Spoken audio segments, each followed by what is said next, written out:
নমস্কার electronic media friends, আপনারা জানেন আমাদের হাইকোর্ট বার অ্যাসোসিয়েশন ইলেকশন আগামী 10ই আগস্ট অনুষ্ঠিত হতে চলছে।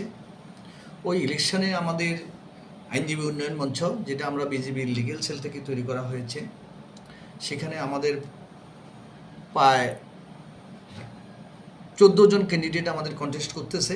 না, 14 জন ক্যান্ডিডেট আমাদের নমিনেশন দিয়েছে এবং এগুলি আজকে স্ক্রুটিনিতে সবগুলি ভ্যালিড প্রুভ হয়েছে। অন্যান্য দলও দিয়েছে টোটাল 28 ক্যান্ডিডেটস এবং প্রত্যেকটা স্ক্রুটিনির পরে ভ্যালিড পাওয়া গেছে। এবার কালকেও হয়েছে আমাদের উইড্রয়ালের লাস্ট ডেট।